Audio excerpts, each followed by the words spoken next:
Everyone. अभी हम adoption counselling के बारे में थोड़ी सी बात करेंगे। पहले मैं बता देती हूँ अडॉप्शन काउंसलिंग होता क्या है, उसके बाद अपन उसमें क्या क्या क्वेश्चंस पूछते हैं मैं वो कवर कर लूँगी।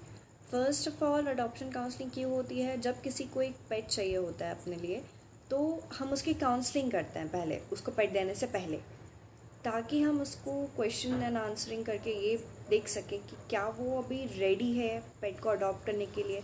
क्योंकि कुछ लोग क्या करते हैं ना, वो शौक में पेट्स ले लेते हैं, ले जाते हैं एंड फिर बाद में उन्हें समझ में आता है कि नहीं, इसमें बहुत टाइम लग रहा है, इसमें बहुत पैसा भी लग रहा है, हमने तो फ्री में ले लिया था अडॉप्ट करके, बट एक्सपेंसेस तो आ रहे हैं उसके फूड एंड ऑल के, तो बाद में वो अबैंडन कर देते हैं।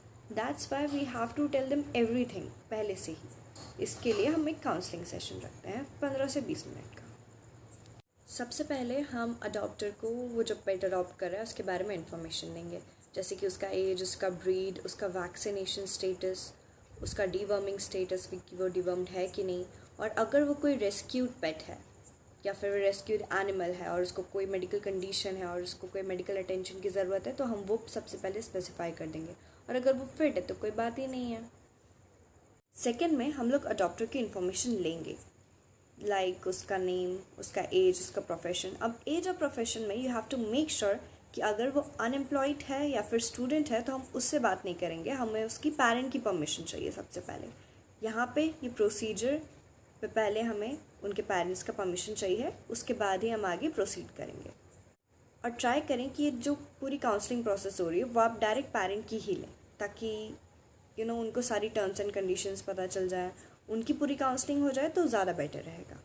मूविंग फॉरवर्ड उनकी लोकेशन पूछना है कि वो किस एरिया में, किस सिटी में रहते हैं, और उसके बाद फिर वो किस टाइप के घर में रहते हैं, like is it a flat और इज़ इट अ हाउस और इज़ इट रेंटेड, और अगर वो रेंटेड है तो क्या उनके पास लैंडलॉर्ड की परमिशन है एक पेट रखने के लिए, और अगर उनका खुद का घर है और अगर वो एक फ्लैट है तो are they okay with pet को रोज़ बाहर लेके जाना एंड उसको रोज़ वॉक कराना, बिकॉज एक flat is a very congested place for a pet to be in. That's why ये चीज़ें सारी बतानी रहती है। ऑल्सो उनके घर में किसी को अस्थमा या फिर कोई एलर्जीज तो नहीं है पेट से या फिर उनके फर से, क्योंकि अगर वो फिर ऐसे पेट रखेंगे तो उनका अस्थमा और ज़्यादा वर्सन हो जाएगा, उनको ब्रीदिंग प्रॉब्लम्स होने लगेगी, सेम विद एलर्जीज। थर्ड है पेट पेरेंटिंग। अब इसमें हम लोग पेट की रिक्वायरमेंट्स बताते हैं। First of all expenses.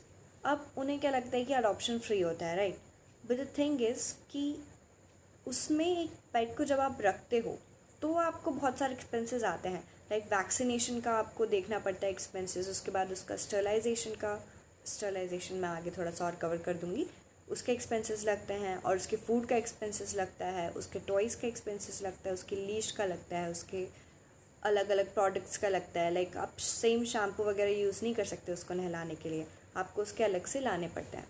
तो ये सब अगर आपको लगता है कि आप अफोर्ड कर सकते हो तब एक पेट लो। सेकेंड ये होता है बहुत ज़्यादा टाइम कंज्यूमिंग, आपको उसको हर एक चीज़ सिखानी पड़ती है, just like a little child. जब आप उसको कुछ चीज़ सिखाते हो, सेम चीज़ आपको अपने पेट के साथ करनी पड़ती है। उसको वॉक सिखाना होता है, उसको कुछ ट्रिक्स सिखानी होती हैं, उसको वॉक पे ले जाना होता है, एक्सरसाइज डेली करानी होती है, उनकी लेटर ट्रेनिंग के बारे में बताना है। लाइक अगर वो एक छोटा पपी या छोटी किटन लेके जा रहे हैं तो ये बहुत नॉर्मल है कि वो स्टार्टिंग के 1-2 वीक्स में पूप एंड पी एक्सीडेंट्स हो सकते हैं, तो ये हम उनको पहले ही बता देंगे कि आपके घर में गंदा बंदा हो सकता है 1-2 वीक्स के लिए, राइट। उनको ट्रेन होने में टाइम लगेगा, एक दिन में वो कुछ भी नहीं सीखने वाले हैं, उनको ट्रेन होने में टाइम लगेगा, आपको थोड़ा टाइम देना पड़ेगा उनको ये सब कराने में, सिखाने में। और हम बताएंगे बाकी के उनके नॉर्मल बिहेवियर्स, जो एक डॉग का बिहेवियर होता है, लाइक चीविंग स्टेज आती है तो लोग हर चीज़ चबाने लगते हैं, और ये क्यों आती है, क्योंकि उनके न्यू टीथ आ रहे होते हैं, तो उनके दांत में जैसे बच्चों के दांत में किरकिरी टाइप का होता है, वैसे उनके भी दांत में सेम चीज़ होती है, और इसके लिए वो हर चीज़ चबाने लगते हैं घर की। उसके लिए ये बता सकते हैं कि उनको एक अलग से चीविंग टॉय दे दो उनका, उसमें भी उनकी थोड़ी सी ट्रेनिंग लगती है। कैट्स में क्या है, कैट्स में वो स्क्रैच करने लगती हैं हर चीज़, उनको एक अलग से स्क्रैच पैड दे दो तो वो भी ख़त्म हो जाए। उनका थोड़ा सा डाइट बताना है डॉग या कैट का, ठीक है, बेसिक सा जो डाइट होता है, कितने टाइम खिलाना है वो सब, लाइक छोटे हैं तो आपको थोड़ा थोड़ा देना है in this much of time interval according to the age of the dog और कैट, और दूध नहीं देना है दूध अगर दे रहे हो तो डाइल्यूटेड दो, नहीं तो डाइजेशन प्रॉब्लम हो जाएगा. It's like 50% water and 50% milk. Same with other things कि कुछ शुगरी सब्सटेंस नहीं देना है, स्पाइसेस नहीं होने चाहिए. वैक्सीनेशन के बारे में बताना है. अब वैक्सीनेशन होना बहुत ज़्यादा इंपॉर्टेंट है. जैसे ही आप अडॉप्ट कर रहे हो उसके 1-2 वीक्स में आपको अपडेट भी लेना है कि वो जो पेट गया है उसका अभी तक वैक्सीनेशन हुआ है कि नहीं. वैक्सीनेशन उसके लिए उसको चार्ट दे सकते हैं. अगर उन्हें नहीं पता है कि वैक्सीनेशन कब और क्या कराना है, उनको वेट के नंबर प्रोवाइड करा सकते हो. या तो अगर वो स्टेट वेट जा सकते हैं तो स्टेट वेट भिजवा दो. पपी डीपी लगता है, रेबीज़ का लगता है, 9-in-1 लगता है, कैट के केसेस में 3-in-1 लगता है. नेक्स्ट है स्टरलाइजेशन. स्टरलाइजेशन इज़ नसबंदी. ओके, अगर उन्हें नहीं पता है कि क्या होता है, कैसे होता है, तो उन्हें बता दो. जब एक डॉग या कैट अपने प्यूबर्टी एज में आ जाता है, लाइक 6 to 7 months में आ जाता है, तब उनका एक छोटा सा ऑपरेशन होता है. चाहे वो मेल हो चाहे फीमेल हो, आपको नसबंदी करानी इम्पॉर्टेंट है. ये हमारे फॉर्म में लिखा हुआ है और ये मैंडेटरी पॉइंट है. अगर आप साइन कर रहे हो, अगर आप किसी पेट को अडॉप्ट कर रहे हो, तो उसका स्टरलाइज होना बहुत ज़्यादा इंपॉर्टेंट है. और इसकी भी अपडेट अपन को लेनी होती है. जिसने काउंसलिंग किया है या फिर तो जो फॉस्टर है वो उसकी अपडेट लेता रहेगा. अगर अडॉप्टर को कोई प्रॉब्लम है उसको स्टरलाइज कराने में या कोई क्वेश्चंस हैं, तो आप उसके बेनिफिट्स भी बता सकते हो. लाइक उसकी लाइफ स्पैन थोड़ी एक्सपैंड हो जाती है. फीमेल्स के बेबीज़ नहीं होते हैं, उनको पीरियड्स नहीं होते हैं. मेल्स में एग्रेसिव इश्यूज़ नहीं होते हैं. और इधर उधर एक्सेस यूरिनेशन जो उनका बढ़ जाता है आफ्टर प्यूबर्टी एज, वो चीज़ कम हो जाती है. और इधर उधर लड़ाई एंड ऑल होना बंद हो जाता है. तो ये सब चीज़ें उनको बता के कन्विंस करना है कि ये चीज़ तो आपको करानी ही है, तभी आप पेट लेके जाओ. नेक्स्ट आता है आफ्टर अडॉप्शन केयर. अब अगर आप कोई डॉग या कैट अडॉप्ट करके लेके जा रहे हो, तो स्टार्टिंग के 1-2 वीक्स आपको बहुत प्रॉब्लम होने वाली है. ये तो आप पहले से ही सोच के चलो, ये आपको समझाना है अच्छे से, राइट. क्योंकि वो न्यू एनवायरनमेंट में जा रहा है, न्यू पीपल हैं, तो उसको ट्रस्ट करने में बहुत टाइम लगेगा. हो सकता है कि वो रात रात भर रोए 1-आध हफ्ते तक. ऑलराइट, खाए पिए ना, उसकी डाइट सेम रखो. जो पहले वो खा रहा था वही अगर आप डाइट सेम रखोगे तो ज़्यादा कन्वीनियंट रहता है.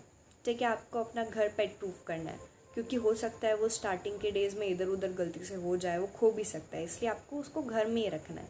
और अगर वॉक पे लेके जा रहे हो तो उसके साथ जाओ और उसके साथ ही रहो. उसको इधर उधर छोड़ना नहीं है स्टार्टिंग में बिल्कुल भी. पेट प्रूफ करना है, मतलब छोटे छोटे से जो टॉयज़ अगर घर में रहते हैं या कुछ भी रहता है तो उसको खाए ना या निगल ना जाए, वो भी आपको ध्यान रखना है. बालकनीज़ हैं, डोर्स है, तो वो सारा बंद रहना चाहिए स्टार्टिंग में. ऑल्सो उनके शिफ्टिंग प्लान्स के बारे में पूछना है कि क्या उनका कोई प्लान है फ्यूचर में सिटी मूव करने का या कहीं और ट्रांसफ़र होने का. तो आपको अपना पेट अपने साथ लेके जाना है, क्योंकि it's a child that you have adopted, right. आप उसको ऐसे कहीं पे छोड़ के नहीं जा सकते हो, तो वो भी आपको अपने साथ में लेके जाना है. अगर आप कोई फैमिली ट्रिप्स प्लान करते हो कभी, पूरी फैमिली बिज़ी है कहीं पे, या फिर अगर आपको जाना है, शादी में जाना है या फिर कोई ट्रिप पे जाना है, तो आपको ये सब पहले से प्लान करके रखना है कि वो पेट का ख्याल कौन रखेगा उस टाइम. पेट फॉस्टर होम्स होते हैं, या फिर तो अगर आपका कोई रिलेटिव है जिसके यहाँ पे आपको लगता है कि वो अच्छे से केयर कर लेगा, इसके यहाँ पे छोड़ के जा सकते हैं, तो आप उनके यहाँ छोड़ जाइए. नहीं तो यहाँ पे फॉस्टर होम्स होते हैं जो पर डे के हिसाब से चार्जेस लगाते हैं टू कीप योर पेट, तो आप वो भी ऑप्ट कर सकते हैं. अगर उनके पास घर पे एक और पेट है और वो एक न्यू पेट लेके जा रहे हैं, तो किस तरीके से आप न्यू पेट को ओल्ड पेट से इंट्रोड्यूस करा सकते हो या उन दोनों का एक सेफ़ इंटरेक्शन करा सकते हो, ये भी आपको एक शॉर्ट में उनको एक्सप्लेन करना पड़ेगा, राइट. और अगर वो इन सारी चीज़ों से एग्री कर जाते हैं तो आप अब उनको टर्म्स एंड कंडीशंस बताओगे अडॉप्शन की. लुक, अडॉप्शन तो बिल्कुल फ्री है, पर अगर आप वही पेट हमारे पास वापस लेके आते हो वापस देने के लिए, after this counselling and adoption form भर गया है, आप लेके जा चुके हैं, आप वापस ला रहे हो कि अब हम नहीं रख सकते विदाउट अ प्रॉपर एक्सक्यूज़, तो आपको लगेंगे 5,000 के चार्जेस. ओके. और अगर आप एक इंजर्ड पेट या बीमार पेट वापस लेकर आ रहे हो, तो उसके ट्रीटमेंट का भी सारा एक्सपेंसेस हम आपसे ही लेंगे. 5,000 तो लगना ही है. नेक्स्ट है अबैंडन करना. अबैंडन करना मतलब ऐसे हमने छोड़ दिया है और हमने बताया भी नहीं है किसी को, तो उसके 10,000 चार्जेस हैं, प्लस हमें केस भी फाइल कर सकते हैं. अबैंडन अब हमें कैसे पता चलेगा, क्योंकि हम अपडेट्स लेते हैं हर थोड़े थोड़े टाइम में, हम अपडेट्स लेते रहते हैं थ्रू वीडियोस और फोटोज़ कि वो पेट कैसा है. अब ये सब कुछ बताने के बाद काउंसलिंग हो जाती है फाइनली ख़त्म. Now you have to decide कि जिस तरीके से उन्होंने आपको वापस आंसर्स दिए हैं आपके क्वेश्चन के, क्या आपको लगता है कि वो एक पेट की रिस्पॉन्सिबिलिटी लेने के लिए रेडी है? अगर हाँ, तो आप उनको पेट दे सकते हैं। एंड उससे पहले आपको एक अडॉप्शन फॉर्म फिल करवाना है जो वो खुद फिल करेंगे, और उसमें सारी उनकी इन्फॉर्मेशन एक बार चेक करनी है उन्होंने ठीक से भरी है कि नहीं। उनसे टर्म्स एंड कंडीशंस वाला पूरा पेज एक बार रीड कराना है अच्छे से, और सिग्नेचर वगैरह देखना है कि उन्होंने ठीक से किए हैं कि नहीं।